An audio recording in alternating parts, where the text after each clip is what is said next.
Do I have a motion to convene the October 15th, 2025 meeting of the Levittown Board of Education? Phyllis, do I have a second? Jen? All in favor?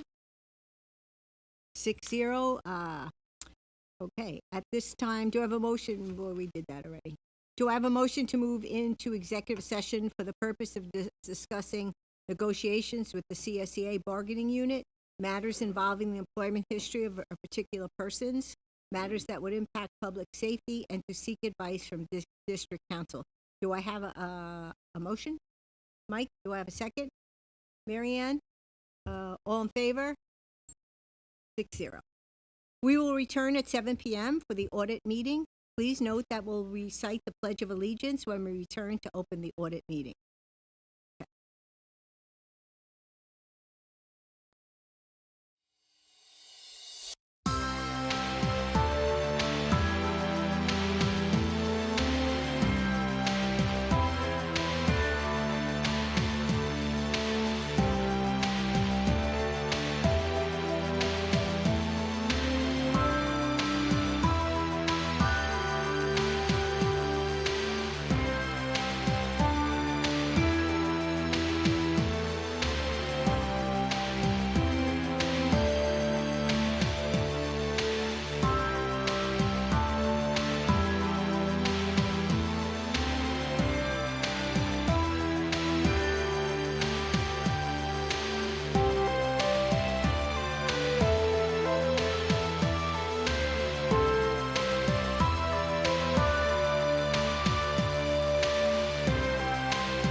Good evening, everyone.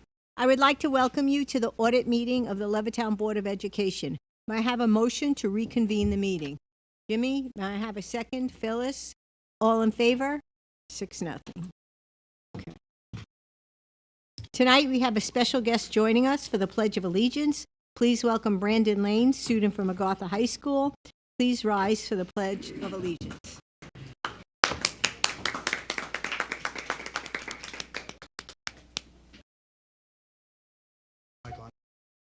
Yeah.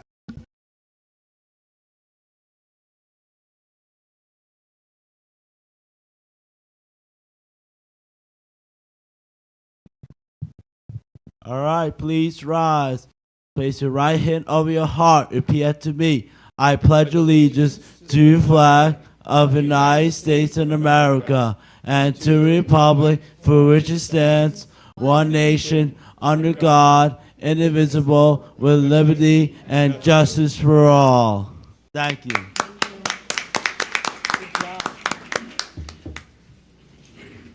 Brandon, thank you very much for leading us tonight. We really appreciate it. Thank you. And I just wanted to just show everybody just a picture that Brandon made for me that is beautiful, and then I am going to display it in my office in the superintendent's conference room.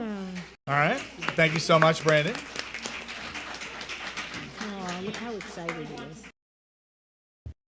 Okay. Okay. It is with deep sadness that we share the passing of Jacqueline Seaman, a former staff member of the Levittown School District, who passed away on Monday, October 13th, 2025.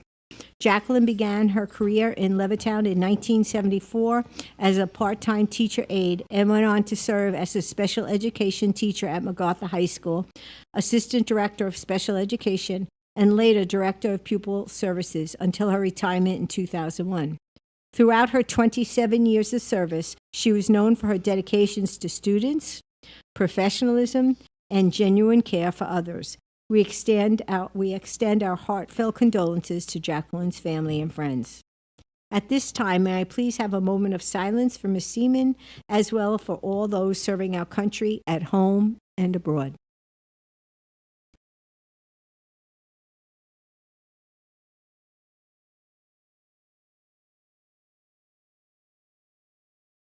Thank you. Okay. Christina Lang is excused from tonight's meeting. Before we begin this audit meeting, just a reminder that for anyone who wishes to speak at Public Be Heard tonight, please sign up on the sheet no later than 7:30. Okay. Thank you, Ms. Marangi. At this point, I'm going to turn the audit meeting over to our Assistant Superintendent of Business and Finance, Mr. Michael Fabiano. Thank you, Superintendent Winch. Yes, tonight we have a presentation by the accounting firm of R.S. Abrams, which will be presenting the annual report. Before I introduce the partner there, I want to acknowledge members of the business office who are present tonight for the presentation, who really made this possible. We have our treasurer, Ms. Linda Dolachek. We have our accountant, Martha Anderson, and we have my executive assistant, Sue Tam. So many thanks to them for getting this done. And as you recall, this year we got it done on time, so we're very pleased with that. And so with that, I'm going to turn the microphone over to Ms. Ali Battaglia, who's partner of the firm R.S. Abrams. They are our external auditors, and they render an opinion on the preparation of our financial statements. And Ms. Battaglia has prepared a brief PowerPoint presentation to walk you through the various reports and footnotes. Okay. Good evening, everyone. So I am very happy to say that we saw a huge improvement this year. We were able to get it done by the October 15th deadline. So right after last year's meeting, Mike set up a whole entire meeting for us to meet with Cullen and really came up and took that management letter comment seriously and came up with a timeline and for the year-end closing so that we could issue the financial statements on time. So I do want to thank the business office and Mike and Cullen's group as well. So I'm happy to report the district did receive unmodified opinions on the financial statements as well as the extra classroom activity funds. This is, in order to this language, that is the best opinion you can have, so we had no issues opining on the financial statements themselves. And like I said, the business office was very cooperative during the audits. For the management letter, I'm happy to report that there was, last year's management letter findings have either been all implemented or substantially implemented. We just had two issues this year with the accounts payable. That was really the capital projects fund, which I spoke with Mike, and he already put in a procedure in place so that this will be rectified for next year. There was a couple of extra classroom comments, and it was from the MacArthur High School and the Wisdom Lane Middle School that we had issues for. The next, there's two required communication letters. The first one was the management letter, and the second one is a board governance letter. We're required by our auditing standards to let the board know that if there's any new GASB statements that were issued. This year, there was GASB Statement 101, which we'll go into a little bit later, but basically it reevaluated on how we calculate the compensated absences liability. And this is only on the district-wide, so it has nothing to do with your general fund, your operating budget. You still pay as you go. There's also accounting estimates utilized within the financial statements, especially with the actuaries, with the pension, and then the OPEB report. There was definitely no disagreements with management. We had no difficulties encountered in performing the audit. We had 2 corrected misstatements, so they were over our materiality threshold, so that's why they're attached to the end of the board governance letter. And then the management representation letter we did receive signed.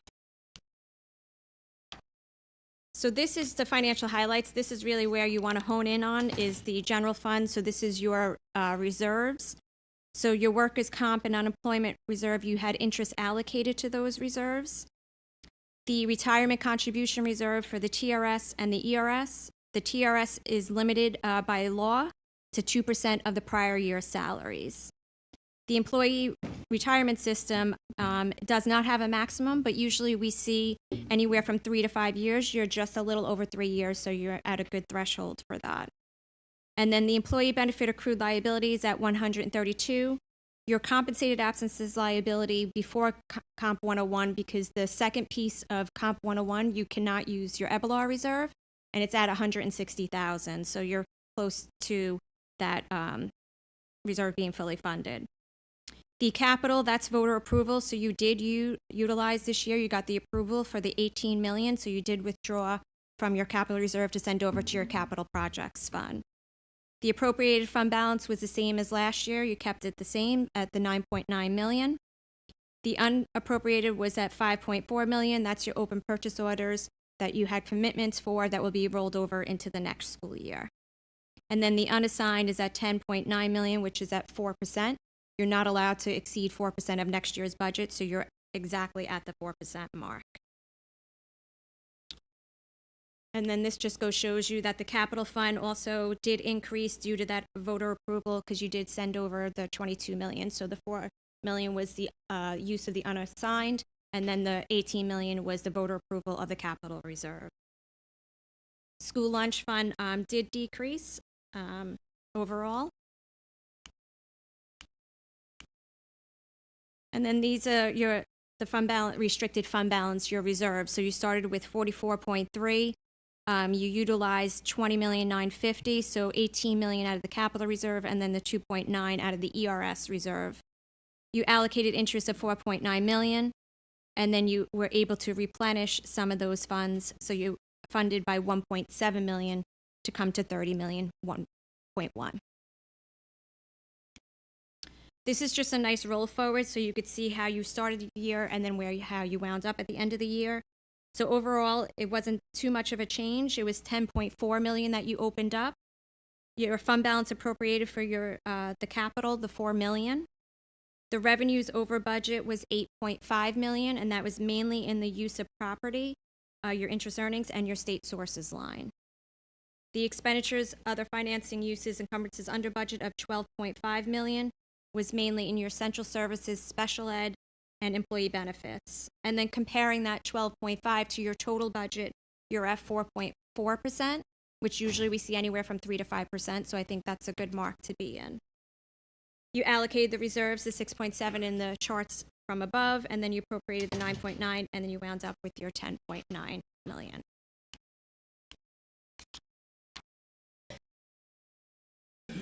So this is just to show you that the revenues increased by 10 million. The increase in state sources was mainly in your general excess cost and lottery aids that you received. The real property taxes increased by 4.5 million, and that was mainly due to your voter-approved budget. And then the local sources, that was due to the interest earnings because the interest rates were higher this year. Okay. And then if we look at our expenditures, it did increase by 10 million, 38 million, but mainly that was really due to the expense of the capital reserve sending over that 22 million to the capital fund. Otherwise, the instruction was due to routine salary and step increases. And then we have employee benefits due to the higher insurance premium rates, pupil transportation increase due to routine salary increases and a rise in maintenance costs, and general support routine salary costs as well. So overall, you do have a healthy balance sheet. So this just shows you why you should have good reserves at the 4% mark, so that it helps you if you have to go out for borrowings.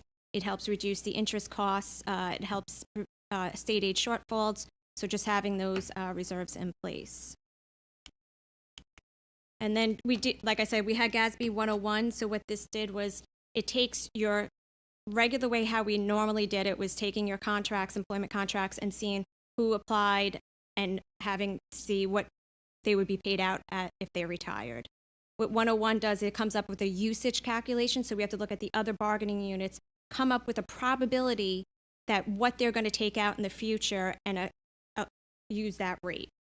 So in essence, so that's why the employee benefit compensated absence liability went up, but you can only fund the reserve of that 160 that I mentioned earlier. So the old way, you can't include that usage rate.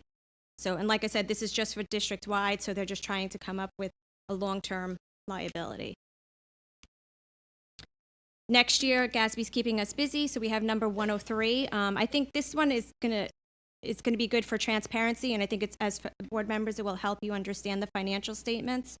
Basically, it's gonna take all the budget information out of the MD&A, and in that supplemental one, where they show you the original budget, the final budget, the revenues and expenses, and then the over/under budget, now we're gonna have to actually comment on why certain things decrease to increase. So from your original budget to your final budget, if you had budget transfers, if there was significant fluctuations in the budget, as well as the revenues and expenditures. So it's going to be footnotes on the bottom. So that's something new for next year. And then 104, we already did this. It's just clarifying the note disclosure for capital assets, which we have already implemented. So that's no change. And then I'm happy to take any questions.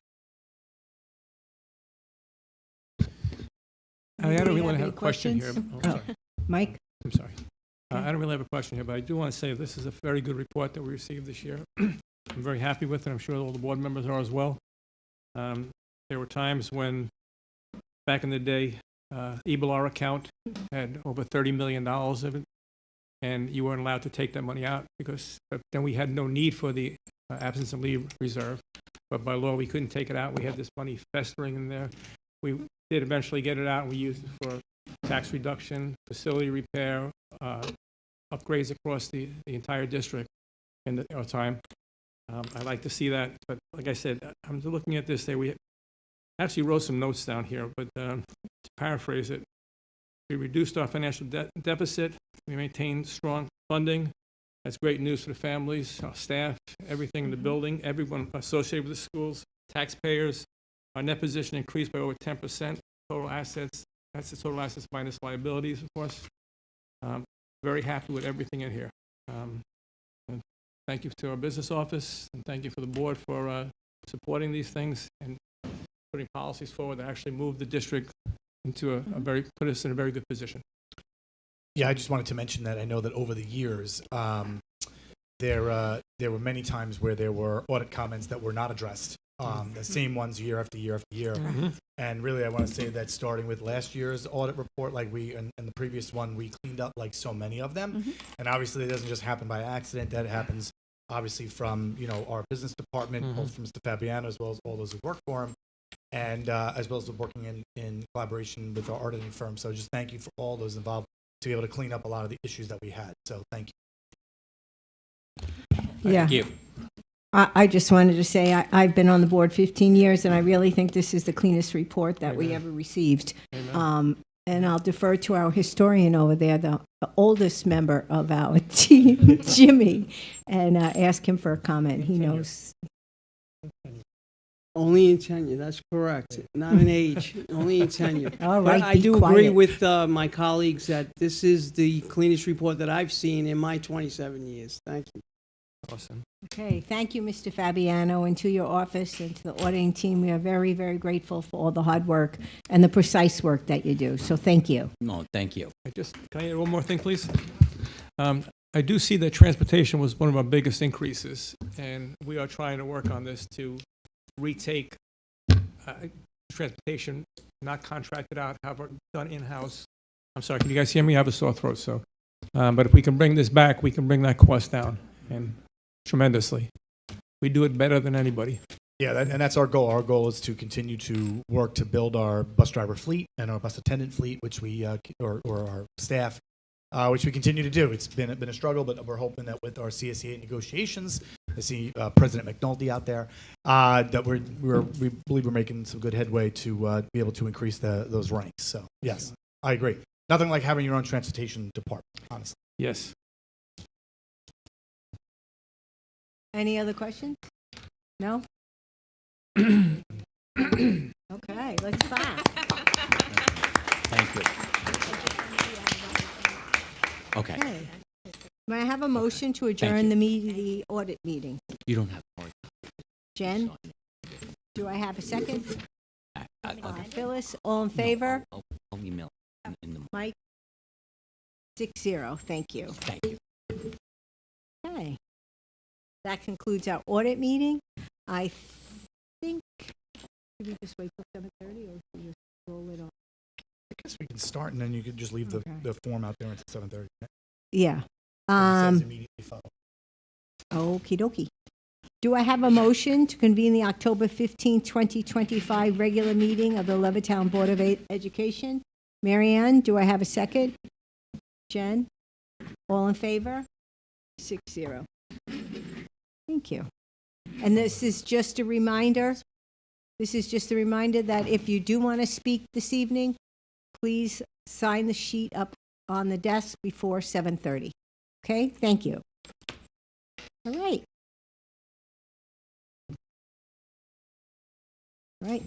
All right, at this time, I would like you to pay attention to the student artwork. Please take a moment to enjoy the beautiful artwork on the walls of this room and our hallways.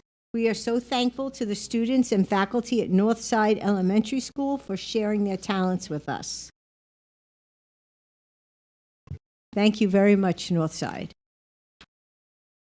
Okay, at this time, I would like to turn the meeting over to Mr. Winch. Thank you, Mr. Markey. So October is nationally recognized as Board of Education Appreciation Month.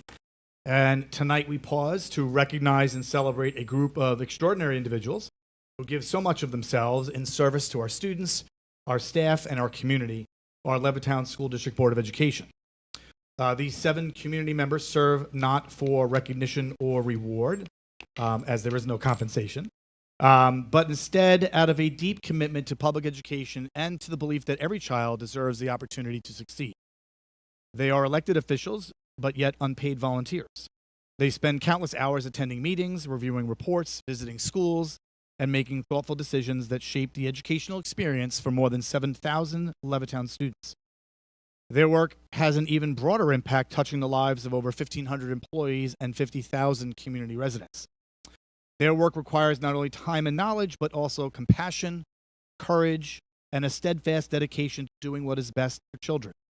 Tonight, we honor them as a group, but also individually for their service and their impact. Ms. Christina Lang, our board president, who unfortunately could not be here tonight, has served on the board for 10 years in various leadership roles. A resident for 21 years and a proud parent of 3 Levittown students, Ms. Lang brings a wealth of experience in world language, ENL, and curriculum development. The thoughtful leadership and belief in meaningful learning opportunities for all students guide her every decision. Our first vice president, Ms. Peggy Marangi, has been a devoted board member for 15 years and a Levittown resident for more than 70. A retired for decades. A retired elementary principal and lifelong educator, Ms. Marangi's career and volunteer work reflect her passion for children and community. Her wisdom, limited historical knowledge, because it hasn't been that long, and compassion are invaluable assets to this district. James Moran, our second vice president, has dedicated 27 years to the board and a lifetime, 64 years, to Levittown. A proud MacArthur graduate, parent, and longtime volunteer, Mr. Moran has given decades of service to our schools and community organizations. His professional experiences provide unique insights for our district, especially in the area of transportation and buildings and grounds.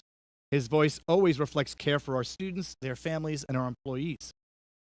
Marianne Adrian, trustee, has been a board member since 2015.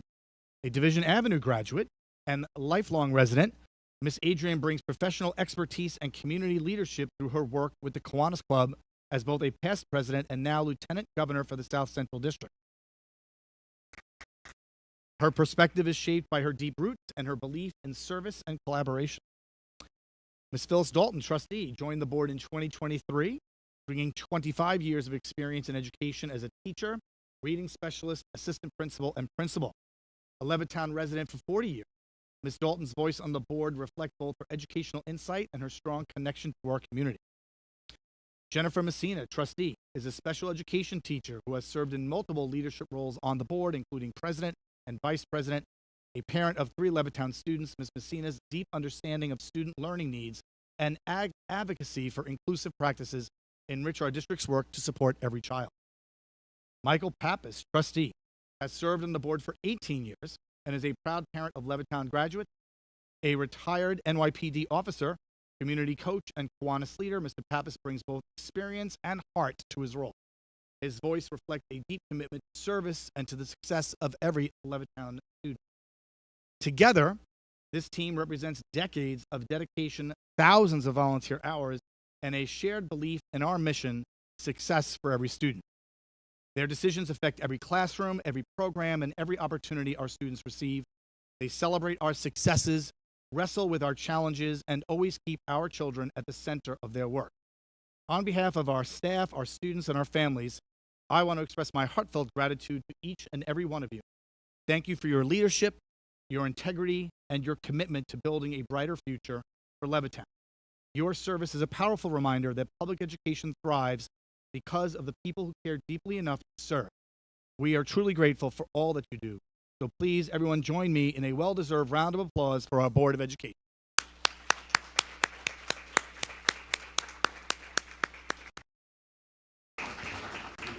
So wait a minute, Todd. We don't get paid for this? Yeah.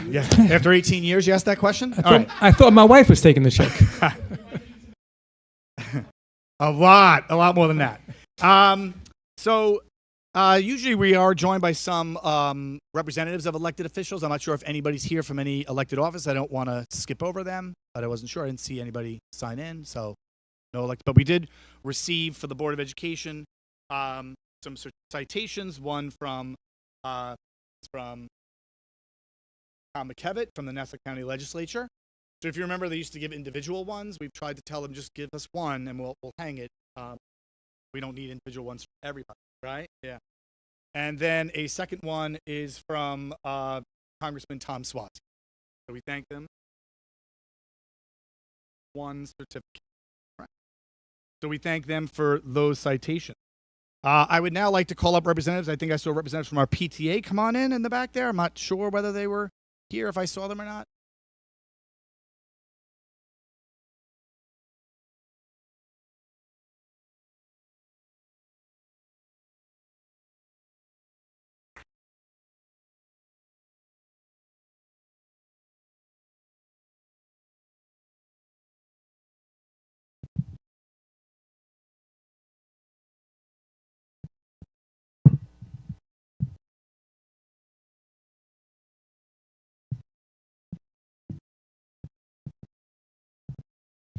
Coolbet.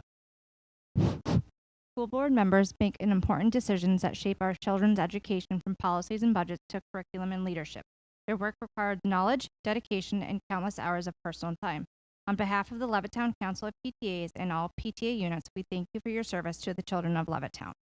We gift you $175 in gift cards for the Wisdom Lane Food Pantry.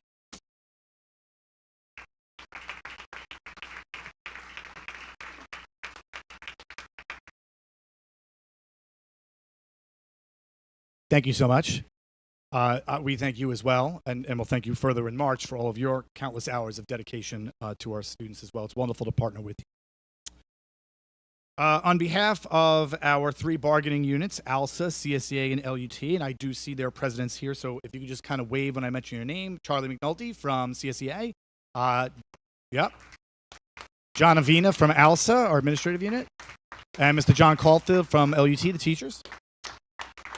Have provided a small gift of appreciation in the bag. So if you want to look at that, you may. I know I told you couldn't until this point, but is a small expression of their gratitude for the time, commitment, and thoughtful leadership the board provides.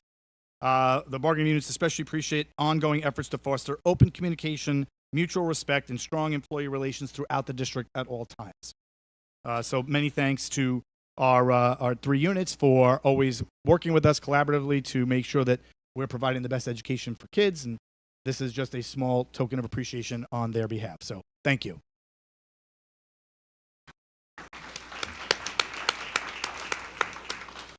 Now, you may remember in the past we used to do posters that would adorn the back of the room from our elementary schools, from our students, thanking the board.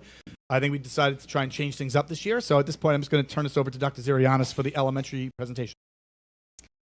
Hello, everyone. So for Board Appreciation Month, our elementary schools wanted to create a special message to express their sincere gratitude for your support. The conceptual idea for this heartfelt video came from Division Avenue High School Principal Mr. Myers, and our elementary team expertly brought that vision to life. I want to extend a sincere thank you to all of our elementary principals and assistant principals who coordinated with their students to capture the wonderful moments you're about to see. A special round of applause is owed to Dr. Maurer, who skillfully produced and edited this video, weaving together the voices of all 6 of our elementary schools. We are now proud to share this short video, a small token of our immense appreciation for all that you do.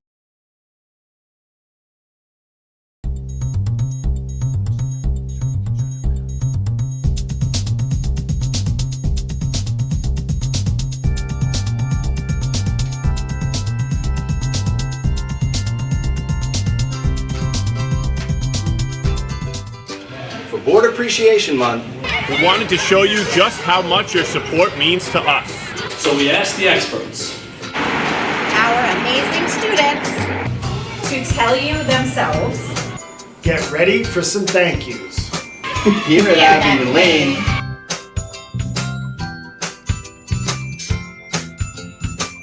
the new tools look so cool. And the new library is the best place to be. Thank you for our new library. #BookGlow. Recess at East Broadway just got a major upgrade. We are climbing, sliding, and smiling every day.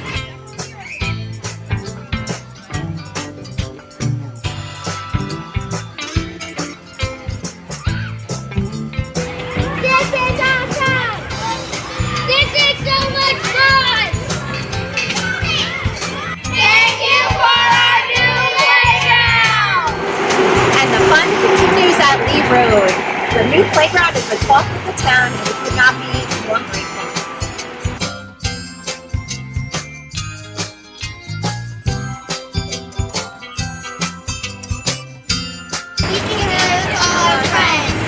Thank you for making recess the best. We love our new playground. Thank you. At Gardner's Avenue, our love of reading has a beautiful new home.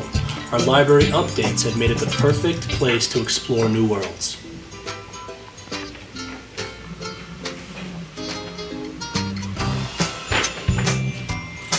Our library is so bright and comfy now. It makes me want to read a million books. Thank you for our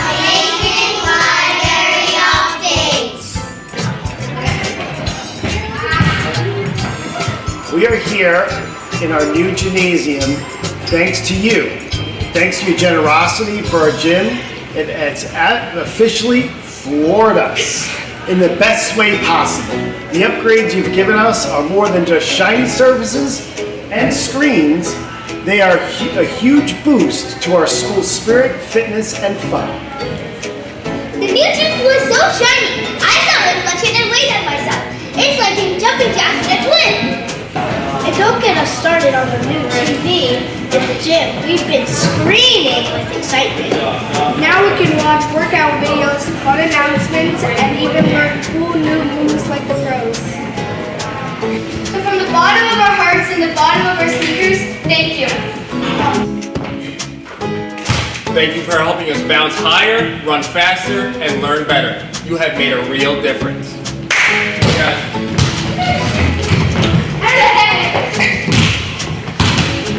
On behalf of our students, staff, and family, thank you for your leadership and commitments, Making our schools a place where every child can thrive and come alive. Thank you for hiring the best teachers and staff. We are so lucky to have a school board that works so hard for us. Thank you for making our school a great place to learn.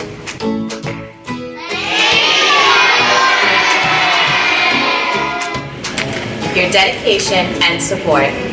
Help us reach our goal of success for every student. So from all of us, The staff, and especially the students. Thank you for everything you do.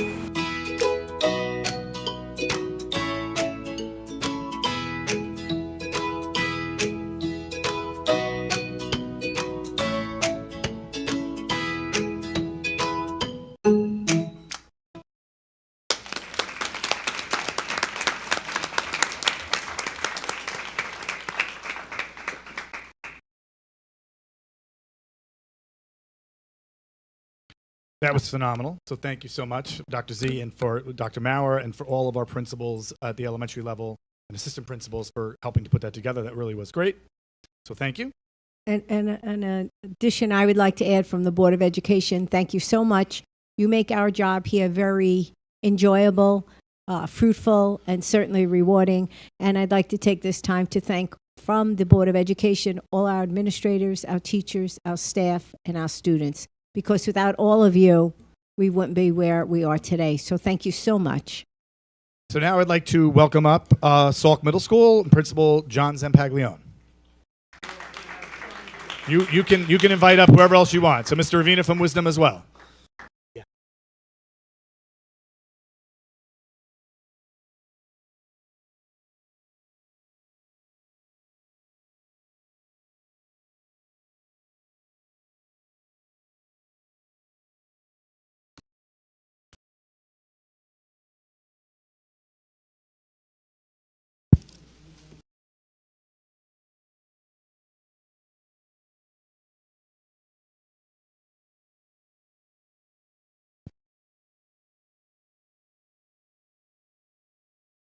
Good evening. My name is John Avina. I'm the principal at Wisdom Lane Middle School, along with the principal at Salk Middle School, John Zampaglione, and the assistant principal from Wisdom Lane Middle School, Mr. Craig Arvell-Shaw.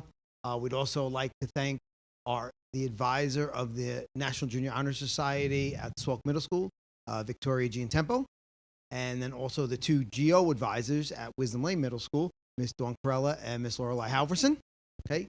We would like to thank the board for everything. We would like to thank the board for everything they do for us and for our students. And the students say it's so much better than we do, so I'm going to call our students up now to give you a little.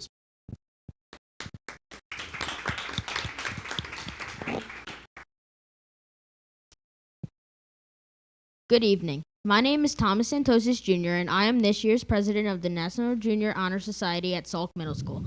I would like to introduce a few other students with me tonight. Grace Foster, Vice President of the National Junior Honor Society at Salk Middle School, and Shroop Sani, Kanisha Karthi, Ryan Urkavan, and Tahia Khan, members of Wisdom Lane Student Government.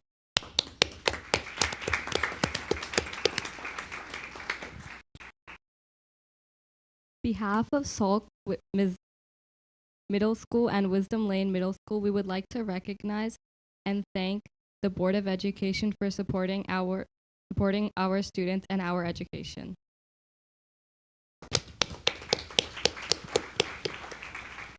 We know that the job of a school board member is a tough one.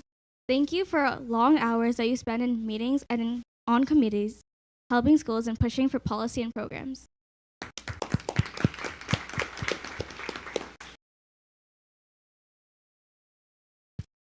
And an extra special thank you for attending both Salk and Wisdom events to cheer us on. This year, we would like to present you with a gift of bleacher seats to show our appreciation. Thank you for making Levittown schools the best that we can be.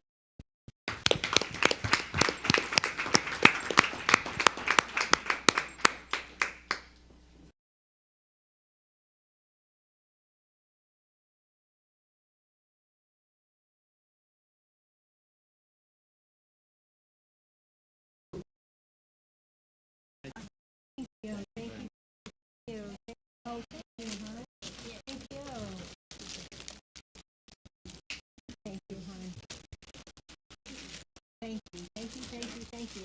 It's okay. Thank you. Thank you. Jen's still there. Thank you.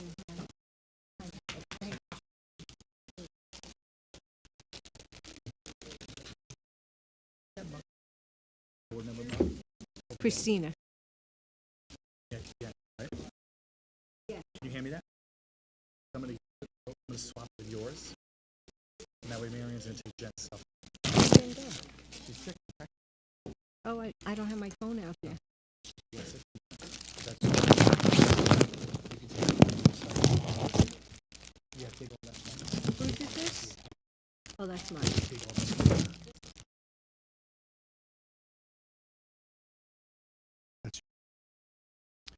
Okay, at this time, I do see some familiar faces that have come on in, and I'm sure that you have many places to go tonight in regards to the board meeting. So just prior to our high school presentation, I would like to just ask our elected officials who have come on in to come on in and do their presentation for the Board of Education tonight. And we can do maybe a group photo, which I'm sure you'd love to have.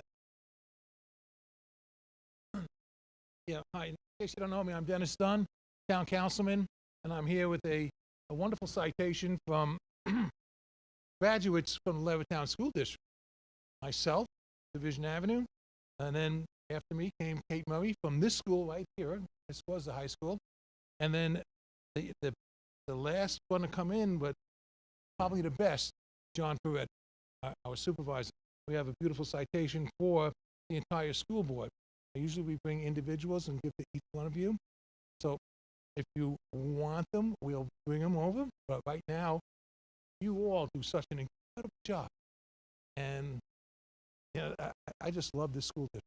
I've been to a lot of them in the area, and they're all very, very good. You're special. This is the best school district in the county, probably in the state. So I thank you for what you do. Each and every one of you worked so hard. So many years. I've known you since I had hair. That's a long time, and it was black. So I just come to say thank you, and God bless you, and keep up the good work. Thank you, Councilman Dunn. Hello there. For those of you who don't know me, I'm New York State Assemblyman John Mickulin. Just want to say that I'm very proud to be here. Each and every year we come here, and it is an honor, an absolute honor, to thank the Board of Education, isn't it? Aren't we here for a good cause?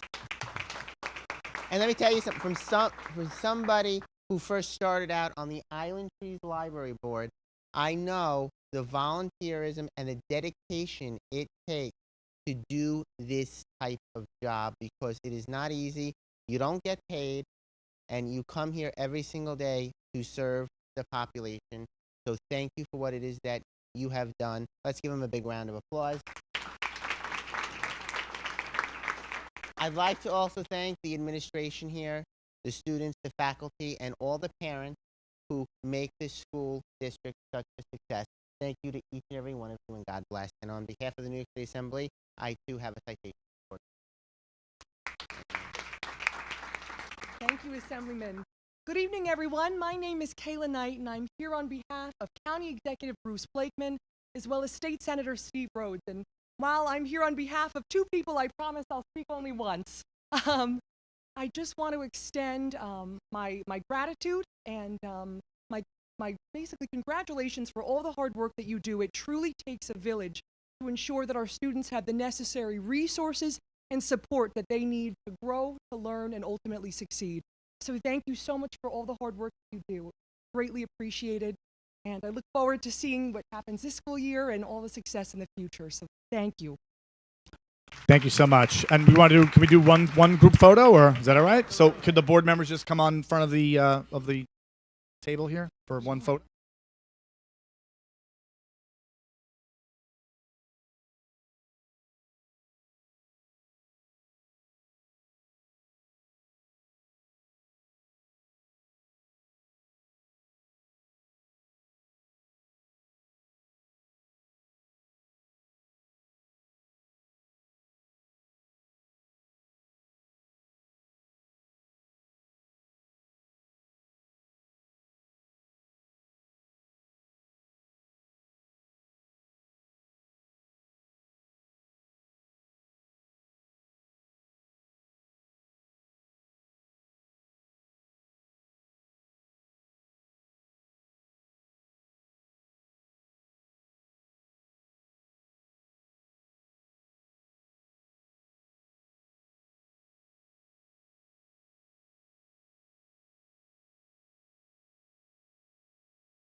Okay, so now I'd like to welcome up from Division Avenue High School, interim principal, Mr. Jeffrey Myers.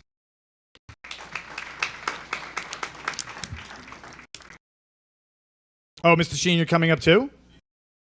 Oh, you're both presenting, Mr. Sheen from MacArthur High School. So you're going to introduce whoever else you brought with you as well. Are you forgetting about Mr. Sheen so quickly? Because we got another. on my list if they're doing it together.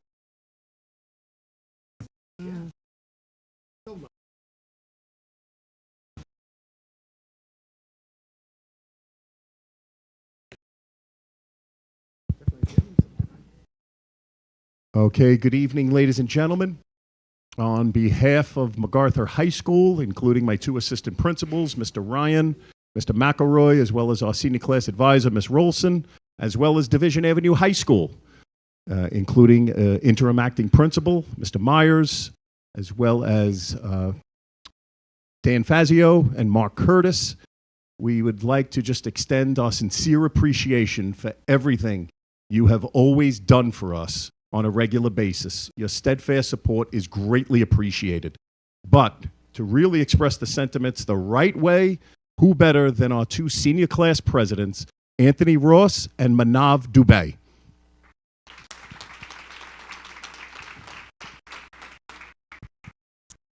Good evening. My name is Anthony Ross, and I'm the senior class president for the MacArthur High School class of 2026. I would like to introduce the other class officers from MacArthur here with me this evening. Corresponding Secretary Eve Larkin, Recording Secretary Nicholas Sanchez, and Advisor to the Superintendent Ethan Beloyo. On behalf of the students of MacArthur High School and Division Avenue, and especially the senior class of 2026, we would like to thank you all for your service to our school district. We're excited to be here to kick off tonight's return to school year. Thank you for joining us this year at all of our annual homecoming and Dig Pink events. We always enjoy seeing you at all of our school events, the many plays, concerts, sporting events hosted by the Generals and the Dragons. We're looking forward to a fun-filled year of spectacular events. Good evening. My name is Manav Dubey, and I am the Student Council President from Division Avenue High School. This evening, I have the opportunity to introduce to you Shrutika Vervali, the Senior Vice President, Jay Patel, the Junior Vice President, Mason Zhu, Secretary, Diapad, Treasurer, Jenna Mohammed, Sophomore Vice President, and Arthur Badalian, Liaison from Division Avenue. We would like to thank you. Okay. All right. We would like to thank you for your service to our school district. The talents of our students of Division Avenue will be on full display this season at our upcoming homecoming parade and Dig Pink event, as well as the Marching Band Championship weekend at the end of the month. The students at MacArthur and Division know that to be at all of these events, it takes countless hours and evenings away from home. Please know that your time and dedication to the students and community of Levittown are greatly appreciated. Please accept this gift as a token of our appreciation. Each bag contains a flash drive, pen and small journal, a regulation-sized drawstring bag filled with some snacks, card decal and magnet, some spirited accessories including a bracelet, gibbet and game day pin, as well as a winter hat and a trucker hat, and even a custom towel so you are prepared for all types of weather. With all of that included in your game day bags, there's one additional item we wanted to include. When thinking about a gift to convey our appreciation for all the time and effort put in by the Board of Education, we wanted the gift to be something personally handcrafted by our students. This gift has a symbol created by the members of our boys district volleyball team. The tag hanging from the center of your bag is a symbol created by the joint team incorporating both mascots. We believe it truly embodies the collective spirit of the community that the members of the Board of Education demonstrate. Please enjoy this special gift. Thank you, everyone.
And everybody that is in attendance from MacArthur High School and Division Avenue High School.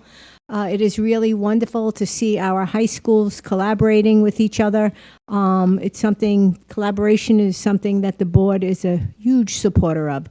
So for everybody that came here tonight, from the administrators to the staff, to the students, to the teachers, to the parents, we truly appreciate all that you do for us. Thank you so much.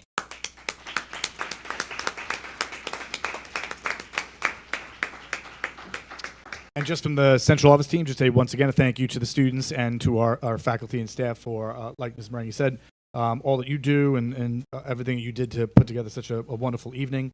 And obviously for the Board of Education, your leadership, care, and dedication continue to shape our school district to be one where all students can succeed and our staff feels valued. So we're deeply grateful for all that you do and all the time that you dedicate to the Levittown community. So thank you. That does conclude our recognition portion of our meeting tonight. We are going to move on to my comments and reports. And the first item on here that we're going to discuss is school security. At the last meeting, actually, it's been now this is probably the third meeting, late August, then September, and then now. We've been talking about our current security measures, and then we talked about the security survey that was done back in August. We then discussed in September with our student liaisons just a little bit of further feedback on the survey. At that point, the board had asked for me to develop a presentation to provide to the board tonight to talk a little bit more in depth about armed security, what other districts are doing, who's doing what, and for the board to consider whether or not this is an enhancement to move forward with here in Levittown. I'm not going to go through this is on every presentation on security, just in regards to the fact that it's a cyclical nature, that we never stop talking about security. We are always looking at what we're doing, evaluating to determine if what we're doing is working and what we can do to make it safe. So this is what I already said to you, that we started this in this particular school year back in August, and then at the last meeting, and that brings us to tonight. So it was specifically requested, and I did print this out for the board at the tables just so that it was easy for you to see who has what, right? So I would say that pretty much as the years have gone on, definitely more and more school districts across the country have incorporated armed security into their safety measures in schools. In regards to Long Island districts, Newsday had done an article back in 2024 about what districts on the island, both Suffolk and Nassau, had armed security. And so this is the information from that article from May of 2024. It also indicates whether or not the armed security is the district's own security staff that's armed, or if they contract out, and meanwhile their own security is unarmed, but the contracted security is armed. I will have you know that there have been other districts that have added armed security since then. I try not to put that in print unless it's already been printed, because I know that many schools, and having spoken to their superintendents, don't like their security plans to be shared publicly. But I will tell you that local districts around us have added it that are not on the list, and others across the island have added them beyond this list. In regards to the, I guess before I do this, does anybody have any questions on this chart in regards to who has it? Without revealing the names, do we have a total of the amount of districts that are in Nassau and Suffolk? I don't, but in that list, like I know there are at least 3 more that are not on that list. From Nassau? No, just in general from the Okay. island, and at least one is a neighbor that touches our board. And I do know that have gone to like the quad meetings, right? Our superintendents are divided in Nassau County into quads. So we're on the southeast quad. And I know there are other districts in the southeast quad that are having these same conversations that you're having at this moment. So in discussing and reaching out to both Altaris through Bill Meehan, our security coordinator in the district, as well as other superintendents in both Nassau and Suffolk, there are 2 main structures or logistical operations that armed security comes in. It's really two different forms.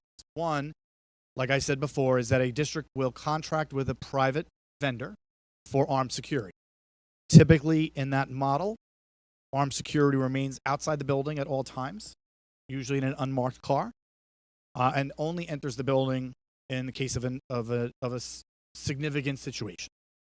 And that typically runs, and this is based upon our size of our district, anywhere from $750,000 to $1 million each. Massapequa has this model. Farmingdale has a very similar model. It is contracted, but I know they did, and this is public, that they were able to hire some of their own internal personnel through the contract vendor, but still same model. The other model, and this my home district has this model as well for several years now. There are about 3 or 4 companies that do private armed security, Covert being one of the main ones. The other model is to arm some of your current staff, some of your current security staff. It's less money because typically they get paid a salary differential for being armed, but it's still less than a private contractor. And it would depend upon the number of guards that you arm. Like right now, we have about 40 security aides in the district. The districts that we spoke to, most of them did not arm all of their security aides. It was just maybe half. I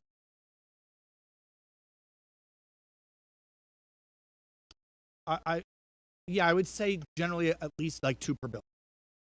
Because what it is that if somebody's sick or if somebody's, out of the building or whatever it may be, that there would always be somebody who was armed on campus. The armed security, are they former law enforcement? Yes. All of them? Yes. Thank you. Now, the contracted ones I can't speak to. I know. I'm just talking about in regards to the districts I've spoken to about when they arm their own staff. The district is then responsible for training, annual training.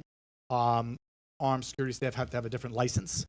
And just in regards, just so you're aware, about 50% of our current staff have that armed license. Potential benefits, and I'll just mention benefits and potential issues, right, in regards to this. Obviously, the number one, I think, potential benefit of having armed security is that armed security is on campus, whether they're in the building or outside the building, could potentially react more quickly to a situation than waiting for police response. Now, police response in Nassau County is very good. I want to say it's about 2 minutes. But obviously, if somebody is on campus, then that response could be much faster. It could be a possible deterrent to issues that come up. If people know that there is armed security, it may discourage anyone from attempting a potential act of violence. And it also, as a potential benefit, could provide community reassurance, knowing that there's another layer of protection in the building. Potential drawbacks. There is a debate on effectiveness in regards to research on armed guards or SROs in buildings about whether, like, the statistics don't really bear out one way or another that it has shown over time that it works or doesn't work. School climate, it could potentially make students feel anxious because someone now on campus has a weapon. Obviously, cost and sustainability is a drawback in that, as I showed you before, there is a cost involved with it. And then the possibility of escalation of risk, meaning that introducing weapons into a school, you do obviously increase the risk of an accident or misuse as opposed to not having, right? So then there's also some additional liability if it is misused or some accident occurs, or the individual who is armed does not fail to act. I then tried to come up with some FAQs based upon questions I know you've asked me in the past about this topic, kind of out there in case there are questions that you may have. If the district employs its own staff as armed security, would additional insurance be required? No. NYSER, our insurance provider, would not require additional insurance. Confirm that. If we instead went with contracted security, would they enter the school for any reason other than responding to an active situation? No, and I just mean that obviously it'd be up to the board, but those that have it, their answer is no, they don't. If the district hires current district staff as armed security, will weapons be visible in the building? This was a question actually that came up from one we met with student councils in both high schools about the concern about students seeing weapons, and they would be concealed. They would not be like a police officer in the building where you see the gun on the hip.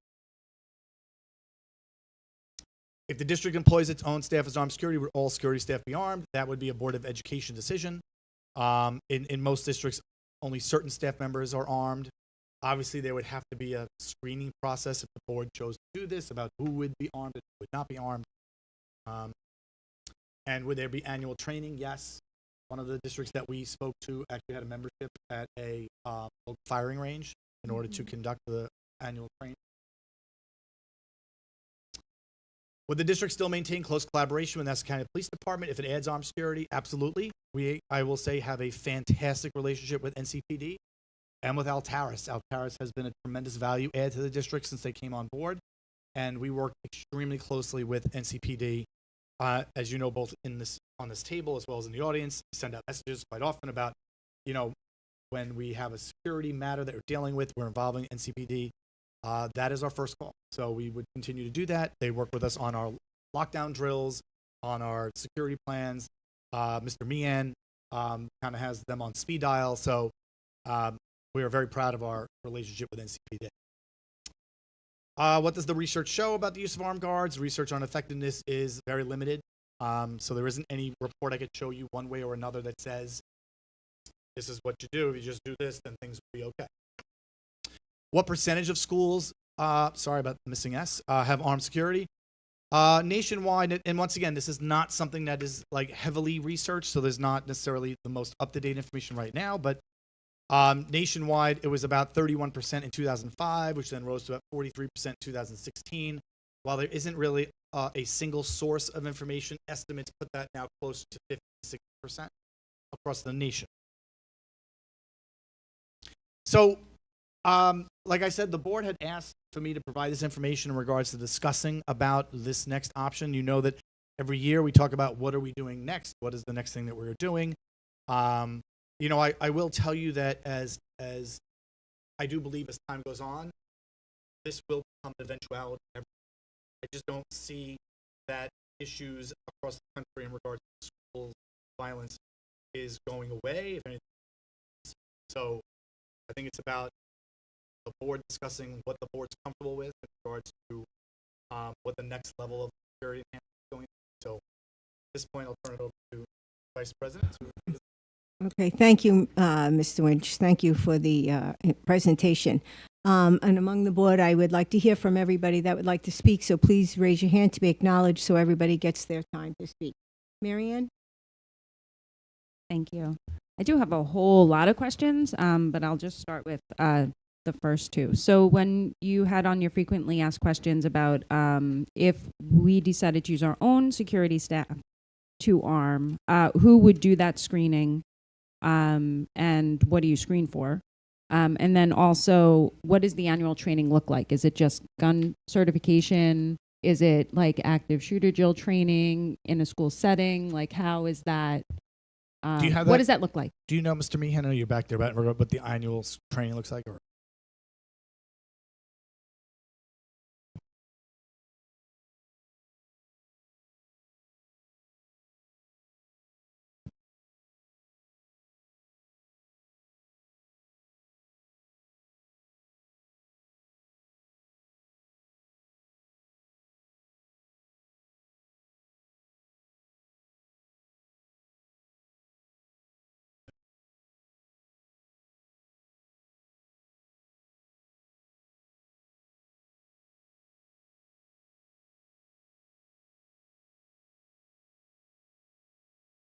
Thank you. Can I ask a Go ahead, follow-up? ma'am. Sure. And then just a follow-up to that in regard to like the training, like what are the standard operating procedures? And then I guess this would have to be something we would need to discuss as a board. Although some of the stuff I probably wouldn't want to talk about in public, but what would be like a standard operating procedure? Like say, heaven forbid, the armed security is dealing with a situation. Do they have to stand down until the police arrive? Like, how do we figure out those steps?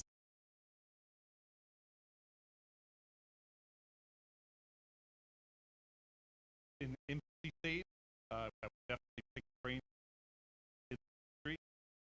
That have in place how contract security. Definitely well, all the suggestions they have, their procedures to have in place that's working. Come up with our own. Because I know, like in reading about other schools across the nation, many of the incidents the SROs were told to stand down and wait until law enforcement arrives. So I don't know if that was something in their own procedures or something that just happened. It was just a curiosity question. Well, it's referring to right, something like that. You have to be guided by what procedures are, and we do have a great working relationship with them, where if we actually ask them in to come help us train, I don't think they'd ever tell us no, because it's something that benefits them and the community long. Question, great question asked. I will ask the other districts that I can get my feelers out to, as well as our law enforcement. Thank you, Marion. Great questions. Yeah, and to add to that, I would just want to say, I know Michael, myself, and Mr. Lynch last year and the year before that went to the National Convention and the State Convention, and we met with Homeland Security and we met with the Secret Service. They did a presentation together, and a lot of the questions that's being asked, they were answered. And we've been doing a lot of research and a lot of digging on this, so this is not a topic that we take lightly. So in addition to the questions Marianne has asked, we will be asking questions constantly, just to rest assured that we have the latest research and what the data is really reflecting back to us in certain situations. So Michael? Statement here. Would this be the same as the armed security training New York State has? I'm thinking it would be referring to the actual state course for Yeah. the armed. I'm thinking it has to be. It would have to. They'd have to immediately. They'd have to have that initially prior to actually being employed or put in place in school. But we've come up with procedures school specific. I didn't know it off the top of my head, but to answer Marianne's question, 8-hour pre-assignment training, 16-hour on-the-job training, 47-hour firearms training course.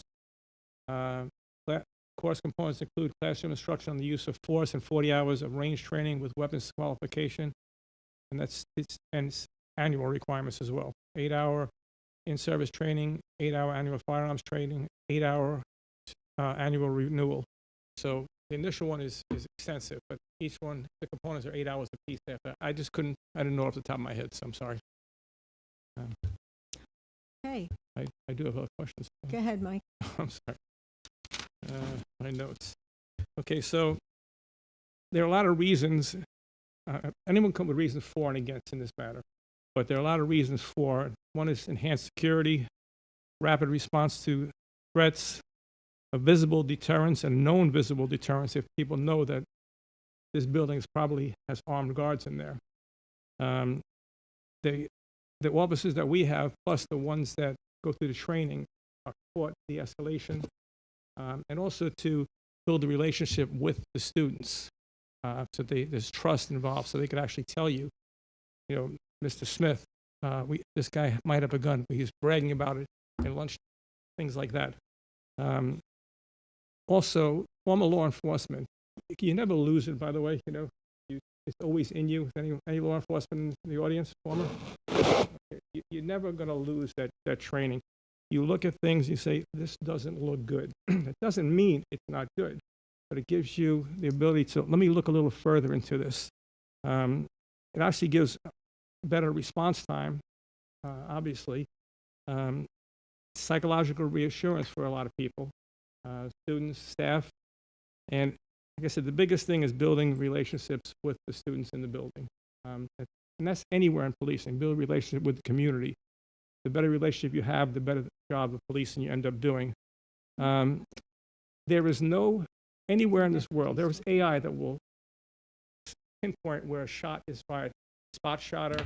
Matter of fact, if you do go to some cities, you see shot spotter on the light poles, don't buy a house there, because they don't put shot spotters in areas where there are no shooting. There's excess of shootings here. Don't buy a house there. That should be a red flag thing. I don't want to live there. And there are none in Levittown, by the way, which is good. Let me get my place back here. So as I was saying, while a machine, an AI, cannot pick up where a weapon is, as a law enforcement officer, if I'm watching you and I'm looking at you, you look a little suspicious. Eventually, the gun is uncomfortable if you're secreting it, and you end up moving it. You move the weapon. I don't have a weapon on. You end up moving it as far as you wait, like me here. And a good law enforcement officer sees that. And that's the person you can approach. Everything okay? I see you moving something around your waistband. Another thing is, the shots in almost every single case, the initial shot took place outside the building, and the person still came in the building. You know? I mean, that's an issue. Response, who sees it, who heard it. We have good cameras around our buildings. Hopefully, you know, someone could hear it as well. Where am I on here? Okay. So, but the last thing I'm going to say is, we all have valuable things in our life. It's not our house. It's not the fancy car you just bought, the Lexus, whatever it might be. It's our children. There is nothing more valuable than that. And when I go into the city or with my family, I don't carry as much as most officers do. But when I go into the city, I carry because I'm allowed to carry. And if I'm taking the subway and I'm going to Arthur Avenue in the Bronx, I'm carrying. You never know I'm carrying, but I'm carrying because I'm going to be there to protect my family. And I think there's no one who can deny that you do anything for your children. You hear stories about, you know, people jumping in front of cars, you know, so their child doesn't get hit. It's so simple to, in theory, to protect our children, the extra layer of security. And I know that if I'm a bad guy, and I know that this store has a lot of money, this Jew has a lot of money, but they have no armed security, and this one doesn't. Whoever has the armed security, whoever has armed security, I'm going to the other one. Simple as that. Because even the bad guy wants to come home alive. So I hope I didn't bore you here with past history or stuff like that, but those are my thoughts. And Thanks, Mike. thank you. Yeah, I just have a few comments at this time, and then we'll ask Phyllis and Jimmy for their comments. Back in 1985, I started working in a school district. And back in 1985, when I started working there as a teacher, the most important thing that I used to guarantee the teachers, I will give your child the best prescriptive education so every child can learn. And that was my central focus. That was my promise to the community at that time. Roll forward 30 years later, and I'm a principal now in a building. That is not any longer my first promise to the parents. My first promise is that I will try every single thing possible to make sure that every child that enters my school building leaves in the same condition that they arrived. And I honestly can say from the workshops that we've been attending, for the research we've been doing, and from having spent over 40 years in a school system, I can't make that promise anymore. And it's disheartening. And I remember it was probably about 4 years ago, we had maybe 5, we had a presentation here by Nassau County Police Department. And they were talking about response time. And yes, I'll never forget it because I just know I couldn't sleep for days. He told me the response time at that time was wonderful. It was 1 minute and 52 seconds. When you look up the damage that could be done in 1 minute and 52 seconds, it was haunting to me, and it has haunted me ever since. So with that being said, I personally and professionally, and as a member of this board, believe that we need to do every single thing we can to protect our children. I've been in several school districts that have armed guards in the school. You wouldn't even know that they're there. I've interviewed some of the children that go to these different districts, and Condi looked at me like, huh? We don't even know. It's not a big deal, you know? So to them, it's not a big deal because you don't see it. But I think as the administrators and the teachers and parents, it is a huge deal. So that's my comment on the direction that I believe we should be moving. Jimmy? I agree with everything that my colleagues have stated. And, you know, in my 27 years of being here in Levittown on the school board, I thought we would never, ever have this conversation. But unfortunately, this is the world we live in today, and the conversation is here. And I agree that we have to do something to protect our students and our staff. And, the other thing is that, what we already have security guards in our employment. What happens with the CSEA guards? I know you told me this, but what happens with them? Well, I mean, let's just take the two different models, right? So if you went with the outside the building contracted model, I don't think there'd be any change because we would still need our security aides in the building. And we have, several rovers that would still exist because these cars would be stationed at that building the whole day. So they would be an add-on only. And if it was with, let's say you were going to hire from within CSEA, then it wouldn't, right? There'd be no change. So I don't think in either model it really affects staffing. Well, all right, so you answer my question. I guess what I mean by that, it does affect staffing if you go with the outside model because you would add on 10, for the schools, 10 different additional folks from a contracted company, but you wouldn't be reducing what you currently have, in my opinion. I just wanted to make that statement that it hurts me to have this conversation. It does. But we're at that point and we have to make a decision. And, I'll say publicly, I am in favor of it. Thank you, Jimmy. Phyllis? Okay, so I'm going to tell you a story. I started as a teacher in 1985 in New York City. And the last thing I ever would worry about is any sort of gun and violence and shooting in a building in 1985. And then in 1998, I took on a role as an assistant principal in a building. And we had not a shooting, but an intruder, just because a door was left open. And he came in and traumatized some of the, it was a K-5 building, some of the girls in that building. And that one mistake, accident, the door was left open, changed the entire tenor of that building. And now, when we hear, I know for myself, when I hear there was a shooting in a school, churches and schools were supposed to be, whoever heard of that? Like, that's what my head, me. A church and a school were kind of off limits. And now when I hear about a shooting in a school or a church, I'm like, oh no, not again. That horrifies me. That I can say, oh my God, not again. It shouldn't even be a thought in my head. And that's sobering for me. But that's where we are now. In 1985, some, naive person was like, this is the greatest place to be. And here we are now having this conversation because things have gotten to this point. And I think that we do have to really think hard. I am in favor of I'm not sure of the plan itself, but I think we do need to protect our most precious, like Mike said, our most precious resource. Thank you.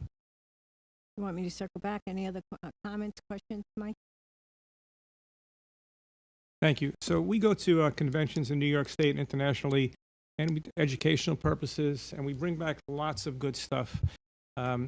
Also, there's security issues as well that you go to. And one thing to this day that really hit me hard was there was a teacher, I believe it was Parkland, and kindergarten teacher, and when the shooting happened, she put all her children in the bathroom, told them to kneel down, and I'm going to get choked up here. And this teacher got on her hands and knees and was in front of that door, protecting her students. And this woman was a hero. Thank God that the shooting didn't take place, but to be willing to do something like that, to stand in front of 4 and 5-year-olds, it's godly. And no teacher should ever have to do that again. It's nightmarish just thinking about that. I just know that you go to Yankee Stadium, City Field. I'm going to say Shea Stadium, but I'm dating myself there. Probably didn't even mention. UBS Arena, anywhere, Madison Square Garden. To watch professional athletes play, you get wanded, go through your pocketbook and everything. And there's armed security in that place as well. The security vestibules we have, they're a nice option. But if someone comes in and just says, here's my license, and gets scanned in, how do we know they're not carrying a weapon? How do you know we're not letting the wolf in the door? You don't. And honestly, every single board member, every single superintendent, anyone involved in a school district, the night before that incident took place, they all put their heads on the pillow and said, we're doing everything we can. We have a fantastic system here. The bad guy only has to be right once. We have to be right 100% of the time to protect the most valuable people in our lives, our children. And I'm done, obviously. I'm not going to take up any more time, sorry. That's okay. Mary Ann? Sure. Thank you. So I'm not, 100% on board, but I'm also very open to having the discussion like we are. And I do appreciate everybody's commentary and experiences. And I do believe we need to do everything that we can. But I also, in doing a lot of reading, see that, there's no real empirical data that shows that armed security can significantly reduce shootings or acts of violence in schools. And I do believe that if somebody really wants to do harm and get in, they're going to no matter what. Could it be that an armed security can mitigate further damage? Possibly. But, they'll always find a way in, though, like they did in Parkland, like they did in Uvalde, like they did in Appalachia, Georgia, during those shootings. I also believe that, and this is just a more general statement, security measures is a multi-layered, multifunctional approach, and it isn't just about the armed security. I do think that there needs to be a stronger focus on preventative measures, so mental health or some type of stronger preventative program in our schools so that we can identify, because I don't know, a lot of the look backs on events that occurred were missed signs, right? We missed that sign from this person coming into the school. We missed that detail, or we didn't see it. And so my belief is that, even if we do this, the core of the issue is that those signs and those mental health concerns for students that are coming in and murdering people is being missed somehow. And it's no negativity towards our district or what everybody's doing, but it's just something that I feel like is really the bigger discussion that needs to be had. I couldn't agree with you more, Mary Ann, but I will add to this that, and I know this might sound like we're going off the topic a little, but I don't believe we are. I'm going to address a point that you added. As far as the mental health piece, 100% correct. I said the problem, which I've addressed with you before, Todd, and at other conferences that I've attended, we have psychologists in our school and we have social workers in our school. We don't have mental health counselors in school. They're not accepted by the state of New York. So if you want to talk about really identifying significant issues among children at its inception, at its younger years, our training that we have, our social workers are wonderful, don't get me wrong, our psychologists are wonderful, but it's a total different shift and perception of what you're looking for. So I agree with you. We've gone, somebody was just at that workshop with me that we just went to, and it was all on mental health. You were there. We went to a workshop on mental health, and it was by so many agencies throughout Nassau and Suffolk County, and we asked so many questions. And I was so gung-ho when we came back thinking, oh, okay, well, let's think about this perspective of hiring mental health counselors. And we can't. They're not certified through the education department. So it's a total different approach. So yes, this isn't a single focus problem. And we've been doing research on this for years. And it's just come to the point now where we're looking at the other districts around us. We're looking at what's happening out in society. And this is not something easy that the board is not taking very seriously and has done many years of research in doing what we need to do. But for me, and I only speak as a member of the board here, I really know, and you said it too, Marianne, you're right. If somebody's going to want to get into that building, they're going to get into that building. But I want to be able to say, well, we mitigated the damage by what we did, the proactive. It's not something anybody wants to do. But you think they have armed guards in banks, they have armed guards at where, and our kids aren't 100% protected. So that's my thought. Anybody else? The one last thing I just want to say is that I'm not 100% sure also that whether we decide to go forward with this, like if we did decide to go forward with this, I would rather have those thoughtful discussions on how to proceed not up front. Like I'm not really comfortable talking about, like we always, there are some security measures we don't talk about up front. I feel like this might be one of those things that maybe. Sharon, is that a problem, I think? Yeah. There are things that can be discussed in executive session when it comes to matters of public safety. And certainly, like the protocols and the steps that are going to be taken and in what order is entirely appropriate. And, I would urge you, you may have seen before when you started having, and I started picking, because I was going to stop it depending on where it went. So, you will be able to talk about that in executive session. Good point, Marion. Great. Okay.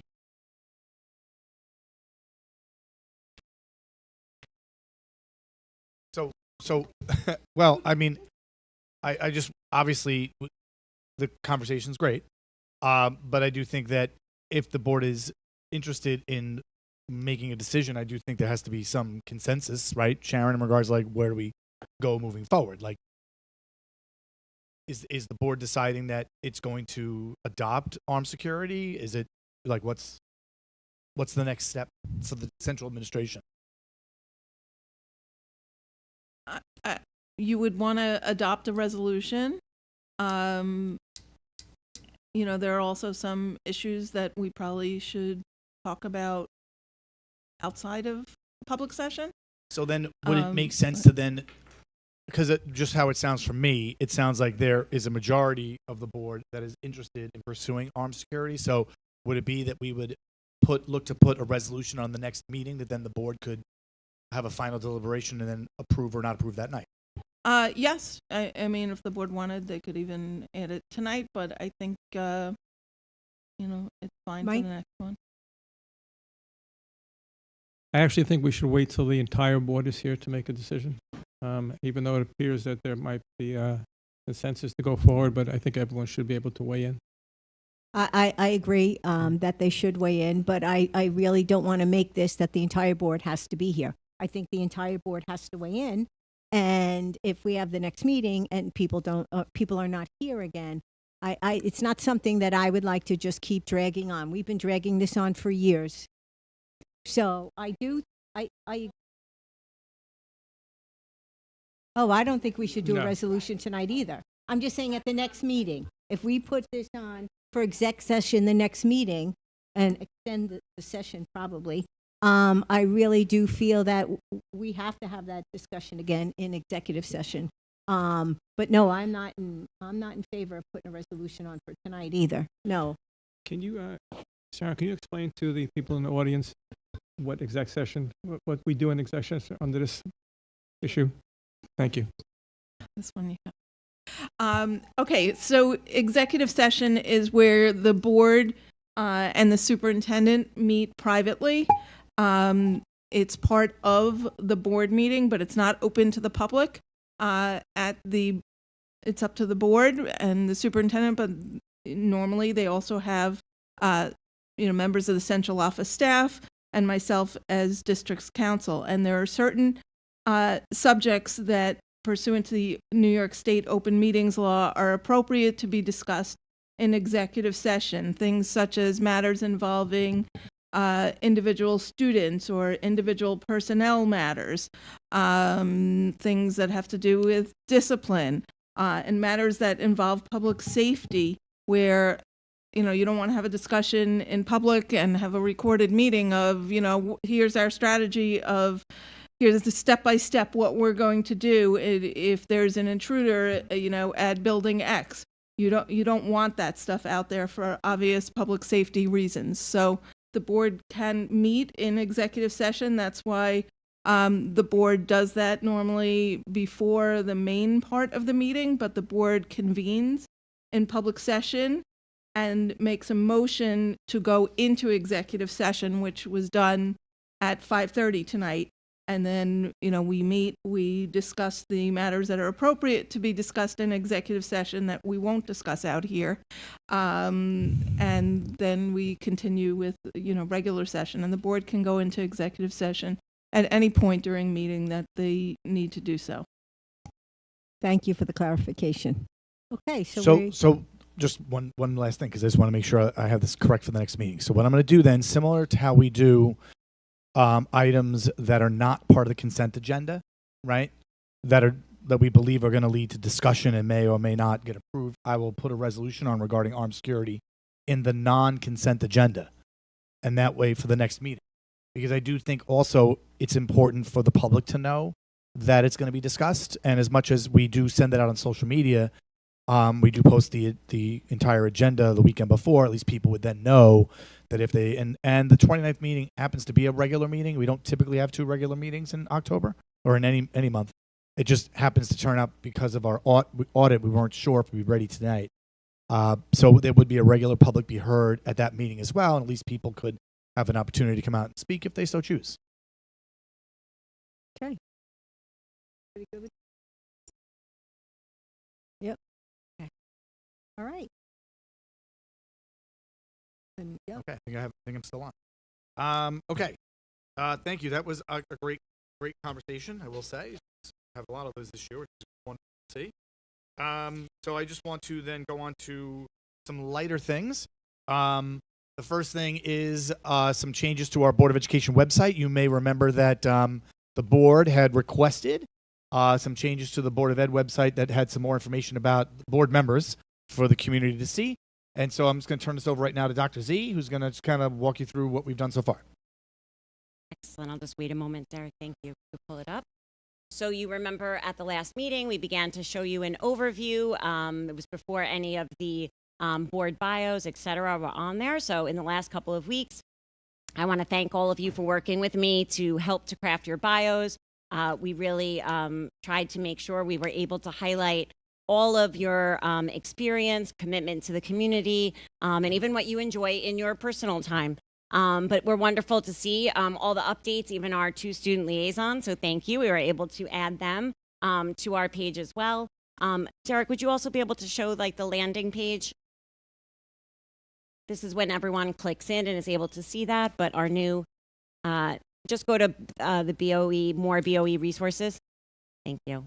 So this is exactly what all of you had talked about, needing some cleaning up. So I want to thank Anthony Anzalone for working with me, but I think we made this like super clean now. Everybody is listed. When you click into somebody's name, it goes directly to their bio, showing our next Board of Education meeting right up front, everybody's pictures, including our student liaisons. If you want to have a different picture, you can give us a different pic. I can see your faces. We know how this goes with the IDs. Everyone wanted new pictures. But we did our best to prepare for tonight, and I think we pulled your photos probably from Power School. And then if you scroll down, again, all of this information that was requested as well, an overview of what the Board of Education does, what our public meeting is, about public be heard, et cetera. And then we cleaned up the whole area where our board minutes live. So only the current year is now visible, and then we have the drop down. So a major overhaul. A major cleanup. I think it's a lot cleaner, a lot more information, that is available to the public. And again, I do want to thank our webmaster, Anthony, and Vanessa for helping me to collect the information, and everyone for looking over and improving their bios. So. I love. First of all, thank you everyone for all the hard work that went into it. Can I make a suggestion on like the top of the page, like where it says course. BOE? Like maybe with like the drop down, it could be like BOE homepage, and then yes, right, like reorganize it maybe. Yes, I totally understand Right. what you're saying. Great idea. Thank you. I think it's beautiful. Oh, well, thank you. Great I'll- job. I'll let Mr. Anzalone know that as well. He was a good partner. I think Miss Adrian actually is the one who sparked this idea. Am I correct? she So did. you were. Thank you, Dr. Z, and to the computer department for that.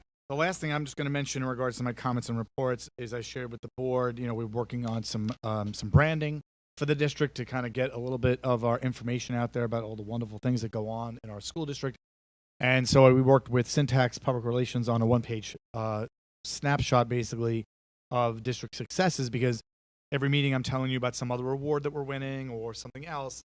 I don't know what really happens with that information for the community, but we'll be using this flyer really for this year at a lot of our events. We'll be sending it home as a pullout from one of our newsletters, since that is one of the few items that goes to every resident. Also, actually, with some of our real estate companies in Levittown, because I think a lot of times we focus on just getting the work done. And so, like many people mentioned earlier about your dedication, that I think a lot of what we do goes unseen and unheard. And it is really some phenomenal work that's going on here. All of our secondary schools have received designations and awards from outside agencies. Wisdom was the most recent one that was in Newsday over the weekend, where they're an Amelie School of Distinction, one of only 3 on Long Island. And I'm not going to read the whole document, but it really kind of goes through a lot of the different areas where we've been designated as amazing, as well as a little snapshot on things that we have that are going on. We felt it would be good. We used to do this long ago with our real estate firms in the area, just to kind of share, listen, to people looking for houses. This is what we're all about, because we are very proud of what we do. We think you do a great job. There's always room for improvement, as we've shown tonight in regards to our conversation about security. But we want to make sure that everybody sees the best of what we do very easily. And I know that the board's been very interested in making sure that our branding is a little more front and center than it was in years past. Ms. Meringue, I think you yourself was someone that was very passionate about it. Yeah, I do too. But I'm just going to take a second to read a few things on there, because I think this is so important that I think in today's day and age, most people don't really even know. When they throw up on the news, the percentage of graduates across the United States and in New York, like our graduation rate last year was 99%. That's phenomenal. More than 30 interscholastic athletic teams, over 60 dual enrollment college courses, as well as AP courses, allowing students to enter college credit in high school. I remember one of my nephews graduated from Division, and he entered John Jay in the city with 30 credits. He started as a sophomore. You know how much money savings that is? So that's huge. We have 7,000 students. We have more than 100 extracurricular activities offered across the 10 schools, and we're voted as the best community for music education for over 25 years. So just those few snippets really gives you the branding that we want people to really know about Levittown. So I think it's a great flyer. Thank you. It's just the start. Just the start. Thank you. It is, yes. So, okay, I don't know, can I add something here? Yes. Okay, so now I have a grandson. He's 2.5 years old, and I go to all the playgrounds with him. And I got to tell you something: Lee Road, double yay; East Broadway, triple yay. He loves them. He actually makes me feel a lot younger, also climbing up with him. But really good stuff. Our tennis courts, lighted tennis courts now. There's so much things that this school district offers to our community that don't show up anywhere except on newsletters like this, but it's out there. You can play tennis at night. Our football, if you looked at our football fields, They look like a small D2 school. They're that beautiful. The baseball fields and the softball fields are being turfed. I'm a baseball truist. I believe in grass. However, we're one of the few schools that do not have turf fields. And if during playoffs, if the field's unplayable, we have to switch lose our home team advantage. Could be for 3 games also, for the 3-game series. And it's actually a disadvantage to us at this point. But that was a grant from. Yeah, the board was able to secure a more than $500,000 grant from Nassau County to help put towards those fields. That's phenomenal. Correct. Yes. Anyways, we got amazing stuff here for you. It's not just about schools. We're a community, and we're building a bigger and stronger community where you don't have to join a club to play tennis at night, things like that. Okay. I'm good. Thank you. Thank you, Mike. Mr. Wing? Thank you. Just my last thing is follow up to prior public be heard questions. This is from our September meeting. We had 3 people speak at public be heard. So as is our process, we do respond in writing as well as at the next board meeting. So from September, this is the next board meeting. So one of our public be heard speakers was Carmine Fiore. Dear Mr. Fiore, thank you for attending our recent Board of Education meeting and for sharing your thoughts during the public be heard portion regarding the possibility of hiring armed guards in our schools. We value community input on matters that impact the safety and well-being of our students and staff. At this meeting, the Board of Education directed the administration to provide additional information about school districts that currently employ armed guards. This information will be shared and discussed at our October 15th Board of Education meeting. The safety of our schools remains our highest priority, and your engagement helps ensure that we continue to carefully examine all available options. We appreciate your commitment to our school community. Christine M. Morrow. Dear Ms. Morrow, thank you for attending our recent Board of Education meeting and for suggesting that the district explore the purchase of LifeVac equipment for our schools. We appreciate your concern for student safety and your willingness to share ideas that may enhance our emergency preparedness. Please know that we have previously been approached regarding this product. When we last investigated this equipment, it was not FDA approved and therefore was not recommended by our district medical director or Nassau BOCES. For those reasons, the district has not previously moved forward with the purchase. That said, we will investigate the possibility further to ensure that we are aware of any new developments, recommendations, or guidance related to this equipment. The safety of our students and staff remains our highest priority, and we value your engagement in helping us maintain a safe environment for everyone. I do believe the company is coming in at the December meeting to talk about their product. And finally, Maddie Buckies. Dear Maddie, thank you for taking the time to share your feedback at our September 2025 Board of Education meeting. We value the perspectives of community members, especially our graduates, as they play an important role in helping us strengthen our schools and ensure the best possible experiences for our students. We remain committed to working together with families and residents to support our mission of success for every student. We appreciate your continued involvement and support of the Levittown School District. Those were the 3 responses to public be heard. I think I answered all questions from previous board members, and that concludes my report for tonight. Thank you, Mr. Winch. Okay, let us move on. I just want to, as far as comments from the board, I just wanted to say I attended a dinner the other night for Steve Costello. Our baseball coach from MacArthur High School was inducted into the Nassau County Hall of Fame for coaches. It was a great night and a very humble man that was honored in a very beautiful way. Okay. Next, we're going to move to the board liaisons. Are you ready? Sarah, would you like to begin, please? Sure. Hi, everybody. Good evening. My name's Sarah Loyacono, and I am the student liaison for Division Avenue High School.